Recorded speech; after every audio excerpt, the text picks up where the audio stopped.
Hello, and in this video I'm going to take a look at the changes they've made to Rush on Siege of Shanghai on the CTE servers. So this is their initial patch and there will probably be some changes to this. They've already announced some changes to Zabod after the testing, and I imagine Siege of Shanghai is going to need a few balance tweaks, but we can talk about that later. First of all, let's have a look at what they've actually done to the map. So we'll go through it base by base, looking at the original layout and then the new layout. So we'll start off with base 1. So this is the original layout of base 1, and the first MCOM is on the top story of the parking garage. It's bang in the middle and it's surrounded by a few crates, and it's overlooked by all the buildings. The second MCOM is down in this stairwell on the ground level, and it's on the side facing the street. Now in the CTE layout, things have changed around. The first MCOM is now on the ground floor of the parking garage, just inside to the left. So the attackers just have to pop round this corner, and tanks of course can come through that gap as well. So this is now much quicker for the attackers to access. The second MCOM has changed sides. It's in one of the stairwell entrances again, but it's on the opposite side, and the out of bounds has been shifted here so that the attackers can come up the right hand side of the building. The attackers' LAV can actually go into the river, but we'll talk about armour and the way that that's balanced a bit later. First of all, we're just going to look at the MCOMs. So originally on base 2, both of the MCOMs were down underground. You had A, which was in this shop front, and that meant you could bring the shutters down on it, which restricted access a bit to the attackers. And it's quite well undercover, and it's visible from B. When the tank is brought down here, it can cover both A and B, and providing it stays out of direct line of the stairwells, it's not very vulnerable. Now you can make another way into this area, but it doesn't really help the attackers or the defenders that much. There are already plenty of entrances down there. On the new CTE version of base 2, they've moved both of the MCOMs and put them in much more vulnerable positions. So the first of them has been moved up to here, where it's much more vulnerable to armour and to infantry as well. The second of the MCOMs is still underground, but again has been shifted. It's now directly under the skylight, so players can drop on it from above to either quickly arm or disarm this MCOM. And because the defenders are now split into two different locations, this MCOM seems to change hands quite a lot. Now on to base 3, and the building comes down during base 2's run. So now you have the rubble here rather than the tower block, and the first of the MCOMs is sitting out here covered in dust, and it's pretty open to sniper fire from the riverbank and being bombarded by armour and mortars. The second of the MCOMs is tucked away in a little cave made by part of the building. So here it is pretty restricted access to it, and it often gets mined and you'll have people hiding back here. In the CTE version, only one of the MCOMs has actually changed, and that is this. So it's no longer in the little cave, it's basically under part of one of the buildings. So the cave it was originally in is here. It's now further out into the open and is a bit more accessible and a bit harder to defend. The other MCOM hasn't moved, it's still in the same place. However, it is now more accessible to the attackers because of the vehicle choices that are now on this map. But it's still got the same sniper and tank shell vulnerability as it's had before. The original layout of base 4 suffered from a similar problem to base 2, in the fact that both MCOMs were in the same area and were pretty much visible to each other. So the first one is here in the car showroom, but the second one is just across the mall in what looks like a kitchen. but you can see them both from the same positions, and that makes it rather easy to defend. And because there's roof access, it's easy to defend the mall itself and take out armour that's coming over the bridges. In the CTE version of Base 4, it's much harder to defend. The first MCOM is in the same place, it's in this kitchen, and so has the same vulnerabilities as before, but the second MCOM has been moved out of the mall. It's now out on the street, and that makes it much harder to defend, especially from vehicles, and the shutters now block it off rather than protecting it. Base 5 was always the toughest one for the attackers because of the way the MCOMs are positioned. Again, we have one on ground level, which is quite easy to access, but you can see it from the second MCOM, which is up above. So here you've got the advantage of height, very limited access to this second MCOM, and the fact that you can see the first MCOM from up here as well means it's a very easy position to defend. The problem is that you can get cut off from the second MCOM if this one gets taken first. In the new CTE layout for Base 5, what they've done is shifted one of the MCOMs over. So now the ground-based MCOM is closer towards the defender spawn, and it's up on a slightly raised section, which makes anyone up here particularly vulnerable to tanks and vehicles. The second MCOM is in the same place, and again it's got the same advantages. It's hard to access, and you can still see the ground-based MCOM from up here. So in Siege of Shanghai we have a lot more positional changes to the MCOMs than we had on the Zavod map. At Base 1, both MCOMs have changed and both have moved into more open, accessible positions. It's the same story for Base 2. Same on Base 3, the MCOM that's moved has moved out into the open. Same on Base 4, MCOM moved out into the open. Slightly different on Base 5 because the MCOM is in a very similar position just on the opposite side, so it's closer to the defender's spawn. And on the whole, these MCOM changes seem to make sense. On Base 1 they've moved it from one stairwell to the other stairwell, so they've got a bit of distance between the MCOMs now that one has been moved down to the ground floor.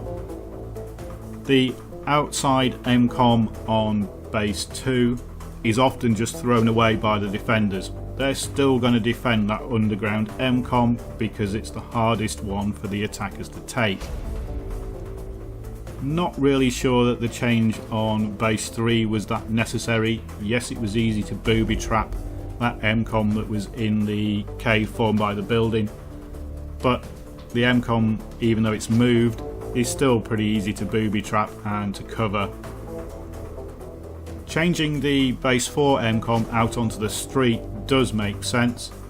It divides the attention of the defenders because they're not within line of sight anymore and they're not in the same building, and it also divides the attention of the attackers. They can't just rush straight at the mall and know that if they get in they're going to get both objectives. The change to Base 5 makes perfect sense because moving that MCOM means that it's closer to the defender's spawn and therefore it's far easier to defend.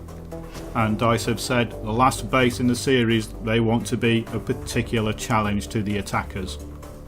So that's the major changes to the MCOMs on Siege of Shanghai. And this is its first iteration. It will probably change again, but I don't think the MCOMs are going to move that much. What I think will change is the vehicle balance. So for the first base, the defenders have lost their AMRAPs, but what they have is an LAV, a tank and a couple of quad bikes. Now, the quad bikes mean you can get to the front pretty quickly, although they don't appear on spawn. They appear a few seconds after the players have spawned, so you can't spawn on them. The defenders, they get a single tank, and that is pretty much pushed to the back because you can't really take on a tank and an LAV with a single tank.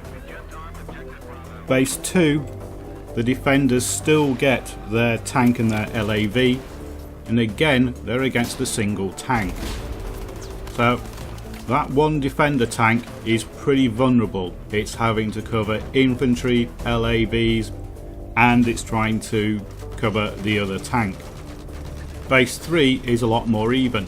The defenders get a couple of tanks, the attackers get a couple of tanks and an LAV. The attackers also get a couple of jet skis, so they can get onto the rubble pretty quick. And with the LAV having its ability to go out onto the water as well, that brings up some new angles of attack without having to put yourself in a vulnerable position of swimming across to the rubble. Base 4 has pretty much the same armour and vehicle matchup as in Base 3. So again, you've got the jet skis to get across, got the LAV, and you've got the tanks. The elevators at Base 4 will no longer take you up onto the roof of the building, although you can still get onto that roof through spawn beacons and climbing up. At Base 5 what you have is a single tank for the defenders taking on the armour of the attackers. So it's a bit out of balance, but the defenders have the positional advantage and the attackers' vehicles are pretty much exposed down the streets as they come towards those objectives. So what do I think of this balance overall? Well, on Base 1 the attackers are supposed to have the advantage, and they do have the armour advantage. They've got a wider out of bounds now than they used to have. The attackers have lost the helicopter, and that does mean now that there's no more rooftop sniping or parachuting in onto the objectives. You actually have to fight your way to the objectives. And although at Base 1 the advantage is to the attackers, the defenders can still hold that. Base 2 is a bit more of an even fight. The defenders often almost abandon the outside MCOM, and they will defend that one inside MCOM. Because they only have one tank and they're up against two pieces of armour, it makes perfect sense to drive the defending tank into the shopping mall underground and just use it to defend that one MCOM. If you try taking on both pieces of armour and the infantry, you're going to lose your tank. So parking it underground and using it to defend is a pretty good option. Both sides have lost the ability to rooftop camp because the helicopter's gone, but also the elevators are gone, so you can't get easy access to those tall roofs. On Base 3 I think the jet skis might be a bit overkill, because they allow people to just get straight to the back of the island and essentially come in a completely different angle to where the defenders are. If the defenders are pulling back from Base 2, the attackers can essentially just nip around the back of them and arm the MCOMs. Base 4 is a pretty good fight, and it's got a slight advantage to the defenders because the attackers' armour has to come over that bridge. Okay, you can get the LAV across the river, but most of the time the armour's got to come over the bridge and the defenders can sit there and wait for it. The infantry can get across the river by swimming or on the jet skis, but it's an attack that all has to come from the same side essentially. So although there are lots of options, it is quite easy to cover. Bit of an issue is that you can still get onto the roof, and because it's quite a tricky thing to do, it's often dominated by one team. There's not the ebb and flow of trying to take the roof that there used to be. On Base 5 the armour balance seems okay because it is quite easy for the defenders to stop the attacking armour. Placing mines, using RPGs and SRAWs, you can take the armour out as it comes down the street towards the base. Yeah, you might die a few times, but it is quite possible to defend against the armour. And while the defenders' one tank is outnumbered, it is just sitting back there waiting for people to come to it, rather than having to go out and try and work out where the enemy are. So it's a bit more survivable, and it's in a position where it's quite easy to get repairs rather than being out on a street.